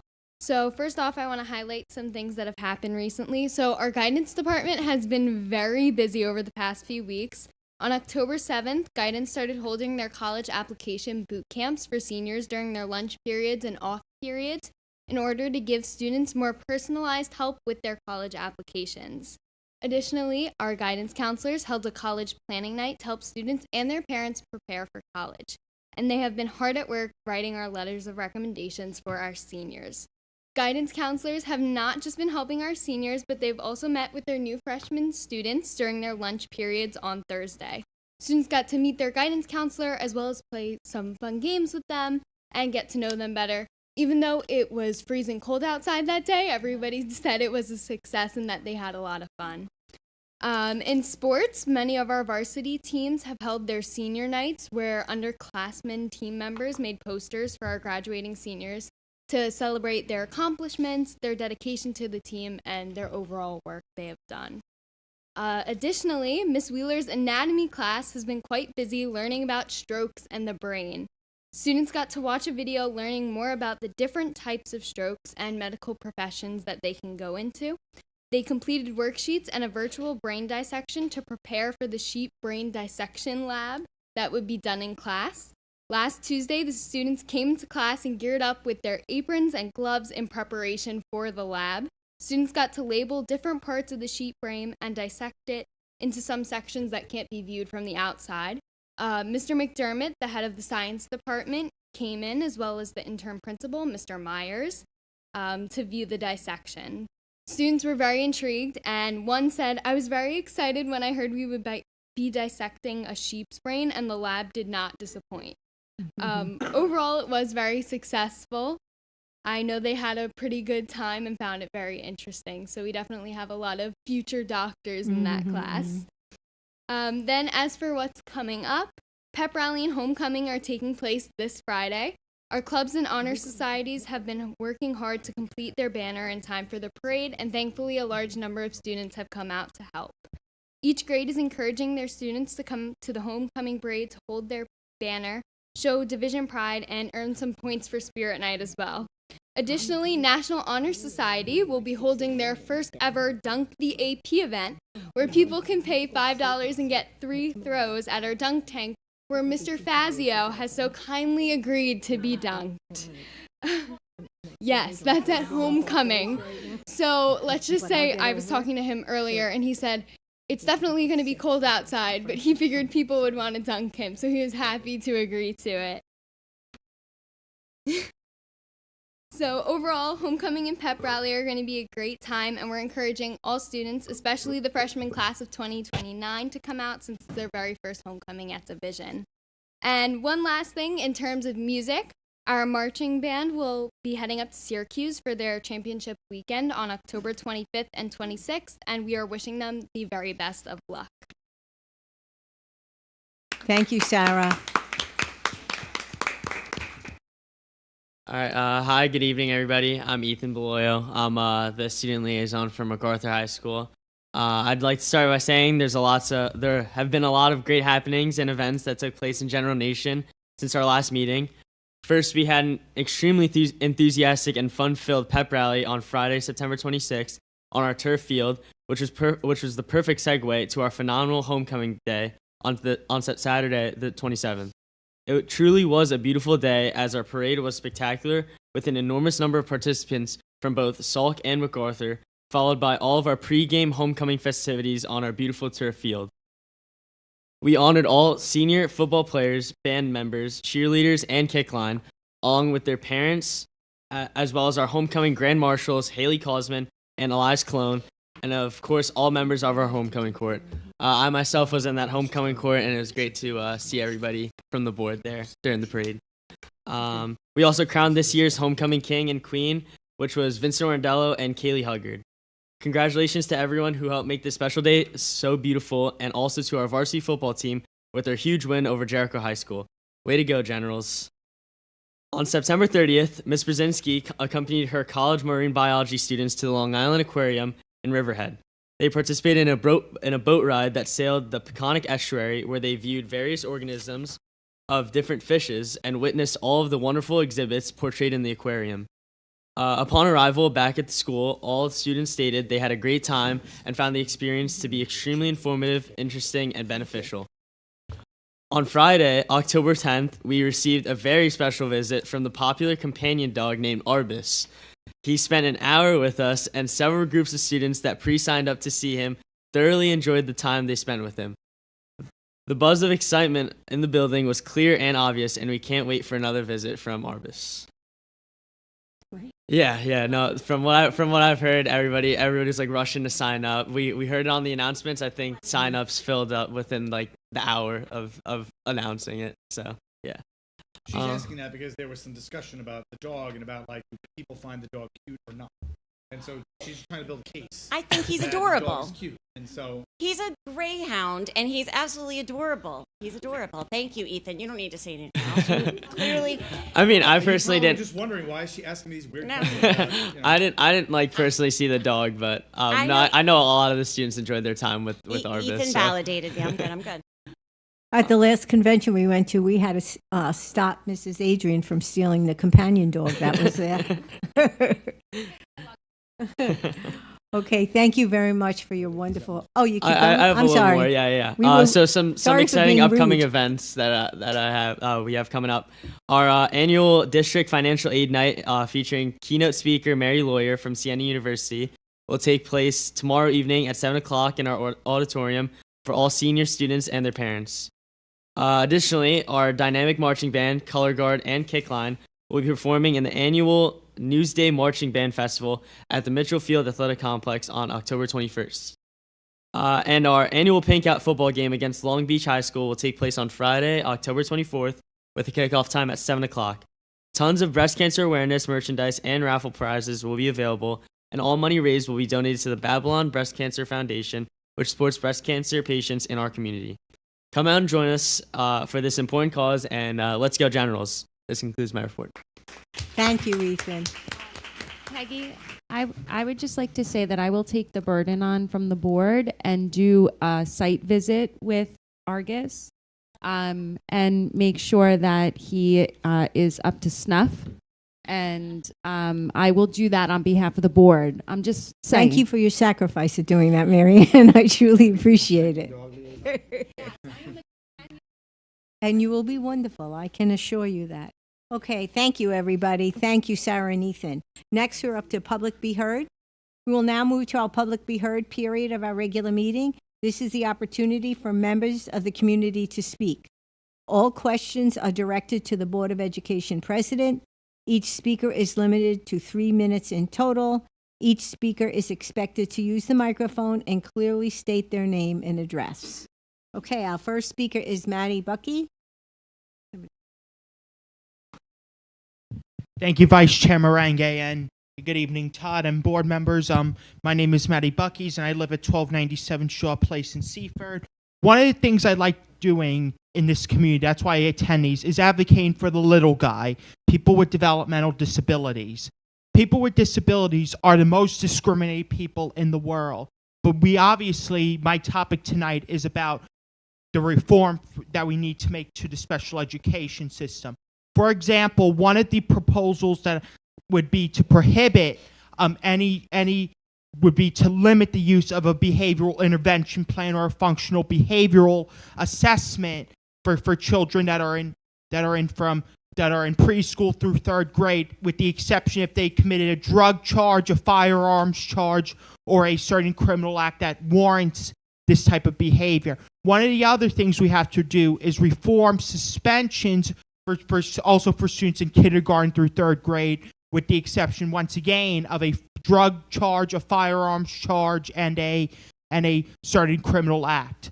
But one of the things I really was advocating for is to ban any CSE chairperson or director from denying a student in their wishes if they want to take an AP or an honors classes, if their wishes are that the student takes a self-containment course. That's one of the things I've been fighting for. And the second thing, I do agree with district security, is that is a top priority. And I know, Sharon, you summarized it beautifully, that there's some things that, we can't discuss in public, but has to be discussed outside. But, any votes have to be taken in public session. And I do agree that we need armed guards. And, and we have an ID badge mandate. I'm not sure, did we have ID badges back in 2001?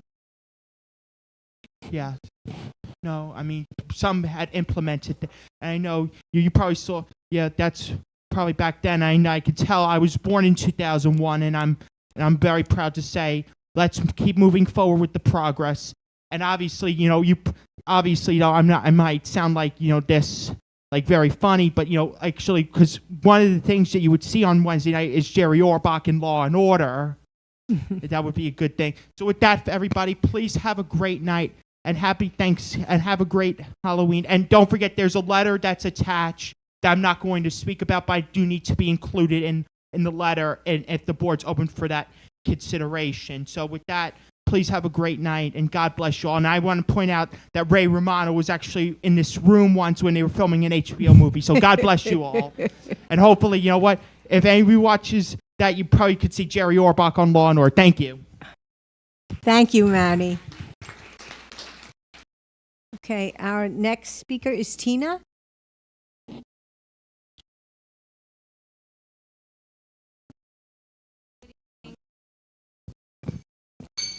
As I break your microphone. That's Oh, no, okay. oh, wow, that's a good reach.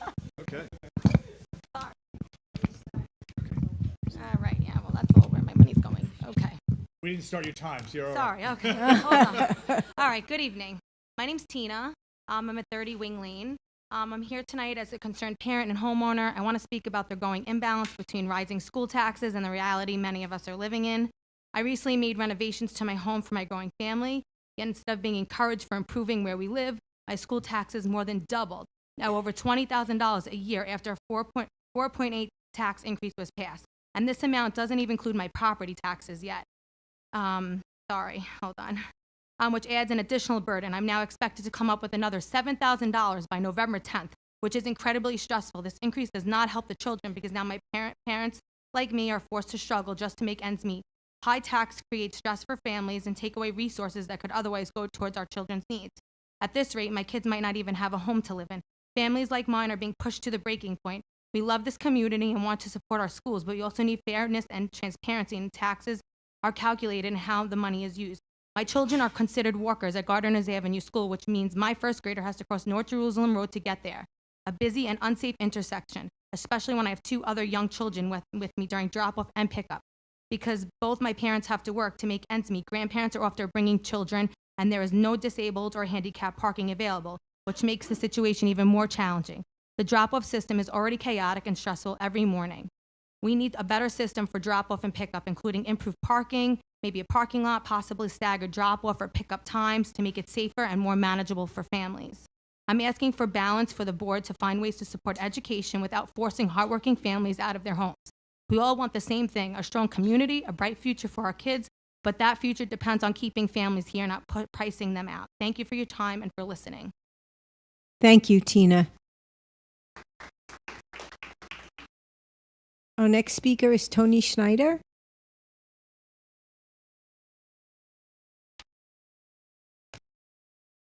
Hello, good evening. My name is Tony Marie Schneider. I live at 2 Wildflower Lane. My child, Jackson, is a first grader at Gardner's Avenue School. I also have a daughter, Brinley, in UPK at Tender Gardens, and I also have a 2-year-old. I grew up in Levittown. I went to Gardner's Avenue, and I love this community. So that's why I'm here, because I want to discuss the bus transportation, student safety, and the fairness of busing ability within our tax district. I understand that the district has a policy defining a walker based on certain distance. However, I need to emphasize the critical safety concern for my child.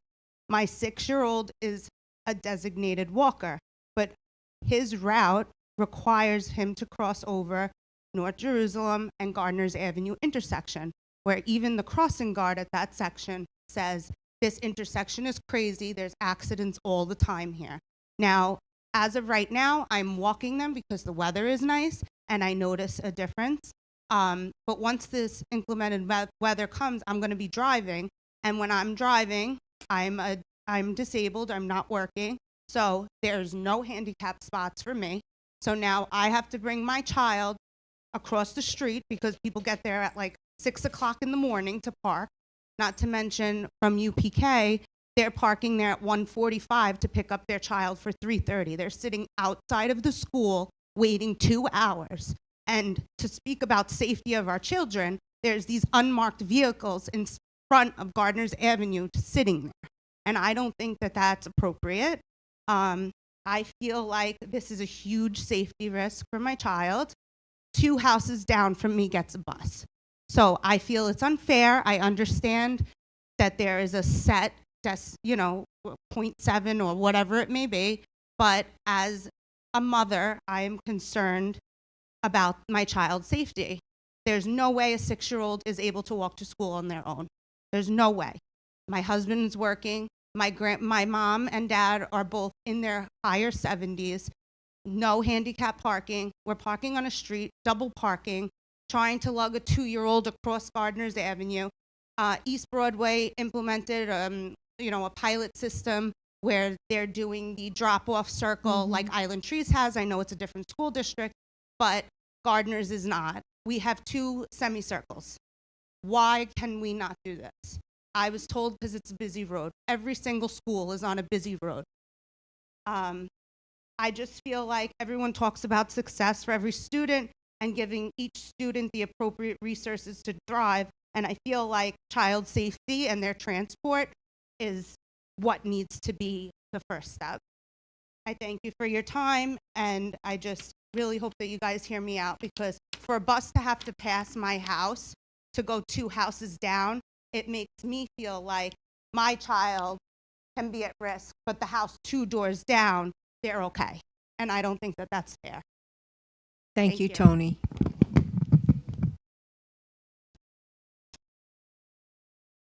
Okay, our next speaker is Jen.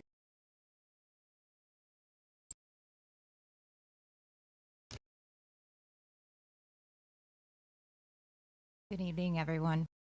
My name is Jen Kikara. I live at 43 Eve Lane in Levittown. I'm a Levittown resident of 24 years and a parent of 2 MacArthur students. I'm here to express concerns about the proposal to arm school security officers.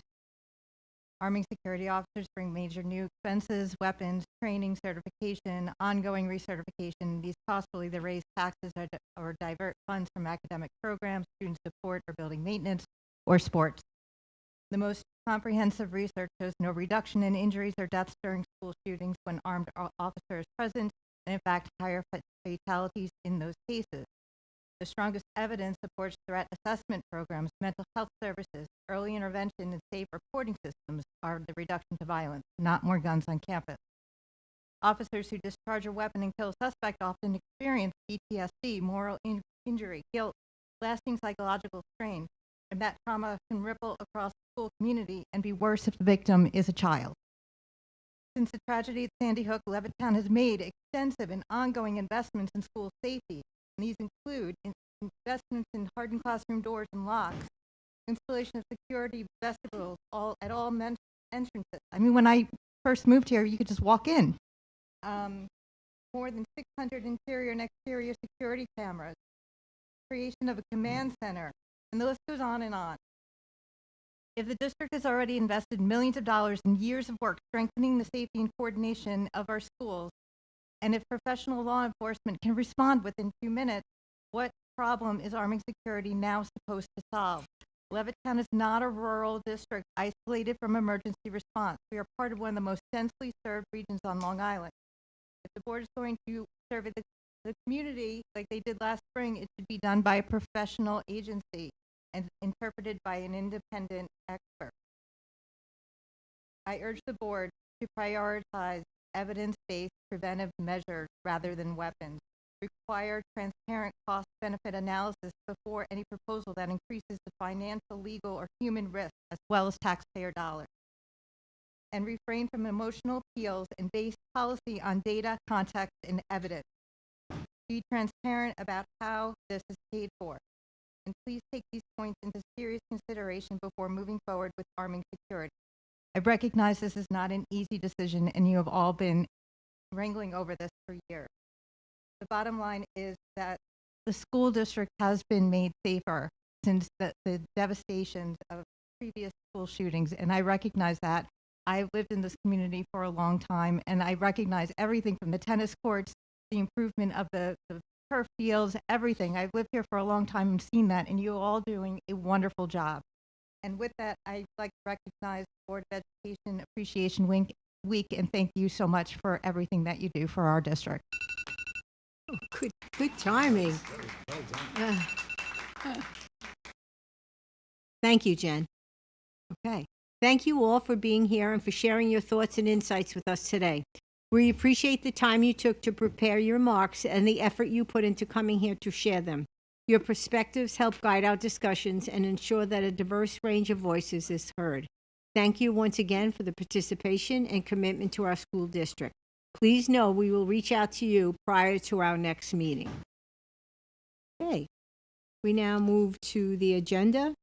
Do I have a motion to accept item 4.1 on the agenda? Phyllis, do I have a second? Jimmy, any discussion? All in favor? Phyllis. 5-0. Do I have a motion to accept 4.2 on the agenda? Marianne, do I have a second?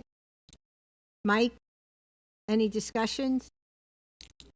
All in favor? 5-0. Okay, now we move to the consent agenda. Do I have a motion to accept items 5.1 to 5.18 on the agenda? Phyllis, do any discussion? All in favor? I didn't get there yet. I'm mixing it up a little.